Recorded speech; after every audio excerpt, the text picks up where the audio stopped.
Mitra saya di Jawa Timur yang juga pengurus Ormas Nahdien menelpon saya karena status abahnya pemilik pesantren yang cukup tua dan terkenal di Jawa Timur, maka dia dipanggil Gus. Logat Madura ditambah ciri Jawa Timuran tapal kuda membuat telepon saya walaupun gak pakai speaker tetap tembus keras keluar dan saya harus menjauhkan telepon itu dari telinga saya. Mas, katanya di seberang telepon, urusan ambek anjing Cina itu bagaimana? Sudah diteken kah? Hah? Saya bingung dan bertanya, anjing Cina mana Gus? Rasis banget nih tumben-tumbenan. Lah yang proyek pipa iku loh, katanya dengan logat Madura kental yang dilanjutkan berkata, sudah nak pinak nih masalah, wis teken ae. Nak pinak opo lagi itu, saya bilang gitu. Beranak pinak mas yo posi sampai niki, katanya dengan khas Maduroannya. Saya jawab, ngapunten lah, kalau anjing Cina iku opo? Saya memerlukan penjelasan atas ketidakmengertian saya. Iku loh, husky lah artinya anjing toh, Sinok itu lah Cina. Jadi PT HCML itu Husky Sinok Madura Limited itu artinya lah perusahaan anjing Cina membatasi Madura tayo. Cia, mate. Oke lah Gus, saya tak ganti telepon. Kebanteran niki, budek kuping saya. Saya pun melanjutkan mengganti HP, memakai telepon biasa untuk melanjutkan komunikasi urusan ambek anjing Cina iki. Sesekali pembukaan video kayak gini boleh ya, supaya mengerti kenapa saya anti BUMN-isasi dan anti Tiongkok-nisasi. Jadi saya rincikan cerita muasal agar menjadi paham. Saya ini anti BUMN-isasi yang dilembagakan di bawah kementerian. Semua sudah tahu. Yang saya katakan selanjutnya mungkin dianggap lebay, yaitu karena BUMN-isasi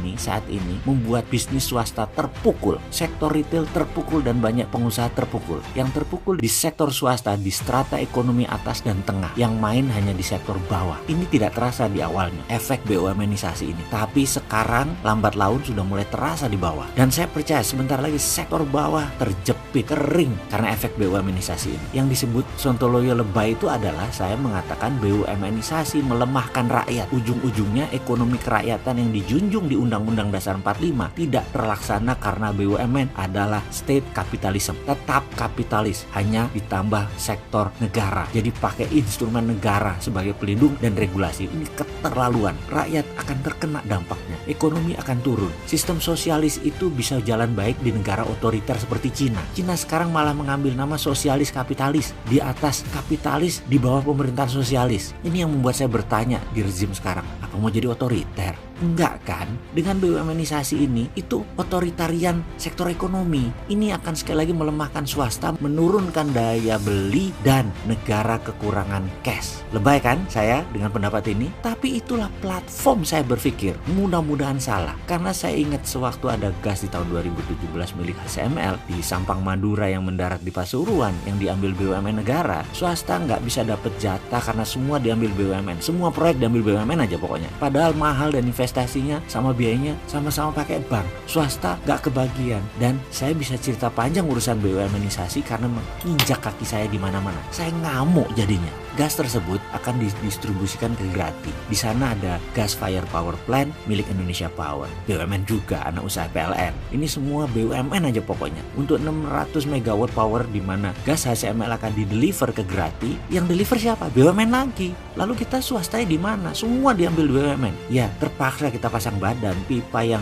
buat distribusi, kita nggak kasih tanahnya. Tanah ini milik kami, milik asli putra daerah. Kita demo. Kalau nggak diberikan pemipaannya, jangan harap pipa ini terpasang di tanah kami. Pokoknya gaya preman deh. HCML panik karena investasi $1 billion bisa rugi kalau tidak terdeliver gasnya. Indonesia Power nggak ada gas juga bisa nggak jalan power plantnya. BUMN gas bisa kena penalti HCML. Semua pusing. Kita shutdown. Kita di tengah. Kita punya aset tanah, kita punya teknologi, kita punya uang. Mana hak daerah yang jauh lebih murah dari BUMN? Intinya kami ngambek. Kalau nggak dikasih pipanya, kita nggak kasih tanahnya. Kita ngamuk semua. Bahkan kita nggak ada takut-takutnya. Bahkan TNI kemarin masuk. Kami lawan. TNI ternyata baik. Begitu sadar bahwa ini untuk rakyat, TNI langsung mundur dan membela kami malah akhirnya. Intinya adalah semua akhirnya mengalah. Akhirnya kita dikasih kontrak setelah berantem selama 2,5 tahun. Di SK kami gas, kami terkenal sekali. Terkenal rebel. Kami yakin kami dibenci sama bos BUMN dan bos ESDM. Bodoh amat, putra daerah pokoknya harus dapat. Daerah harus dapat manfaat. Kami tidak merugikan kok, harganya sama. Masa daerah hanya dikasih CSR? Emang kami pengemis apa? Emang kita sejajar sama orang tidak mampu, duafa. Enak aja lu memperlakukan rakyat begitu. Kita fight, kita ada skill, kita ada uang, ada pengetahuan, malah lebih baik kami dari BUMN Gas kalau pengalamannya. Akhirnya mereka menyerah. Akhirnya kita dikasih jatah pipa 14 km. Sekarang kami kerjakan. Itulah peristiwa yang membuat kami dari dulu dibilang rebel, terutama zaman BUMNisasi ini jadi raja seperti sekarang. Maaf bagi para pendukung BUMNisasi, kami ini pain in the ass. Kami hanya memperjuangkan hak rakyat setempat. Anjing Cina akhirnya menyerah, BUMN akhirnya menyerah juga. Lagi itu dong, mosok kami harus perang terus-terusan hanya untuk meminta hak. Tender kalah karena ada privilege buat sesama BUMN, dibungkus dengan kerja sama antar BUMN, padahal harga BUMN lebih mahal dari swasta. Ya kami lawan, sayangnya kami sendirian, yang lain hanya macan di sosmed.